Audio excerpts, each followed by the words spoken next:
A 0.13 gram sample of purified carbonate dissolved in 50 ml of 0.1 molar HCl, boiled to eliminate carbon dioxide. Back titration of excess HCl required 24 ml of 0.1 molar NaOH. Identify the carbonate. Okay, so now milliequivalence of NaOH we'll see. Milliequivalence of NaOH is equals to 24 into 0.1, which is equals to 2.4. Milliequivalence of acid taken. If I am taking here the acid, milliequivalence of acid, milliequivalence of HCl initially taken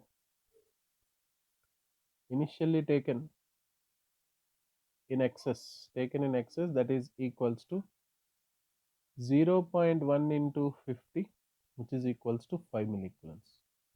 So we have the overall data. You have taken 5 milliequivalents of HCl. You have taken 5 milliequivalents of HCl. To this 5 milliequivalents of HCl, you have added 0.13 grams of carbonate. Some carbonate is added, which reacts with this particular 5 milliequivalents. Okay, so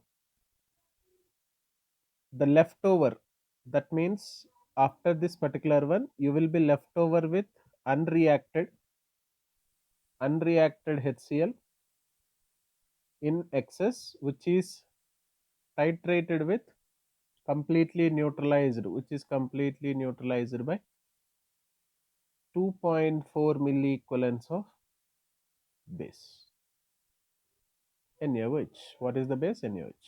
Just try to understand a simple logic. Now, in 5 milliequivalents of HCl, certain, let us imagine some X milliequivalents and Y milliequivalents. If I divide this particular one, Y milliequivalents, X milliequivalents reacted with carbonate,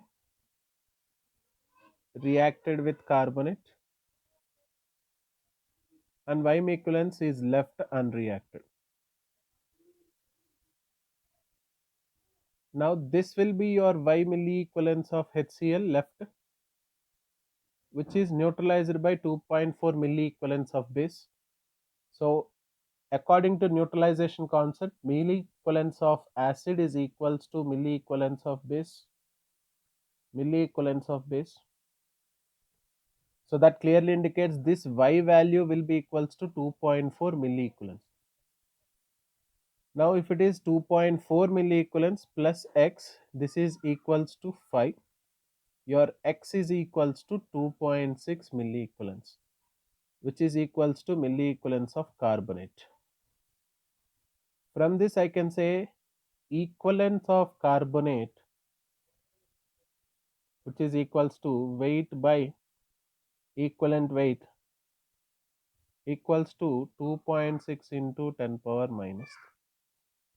Weight is given 0.13. So 0.13 by equivalent weight is equals to 2.6 into 10 power minus 3. If 10 power minus 3 comes this side, it is 10 power plus 3.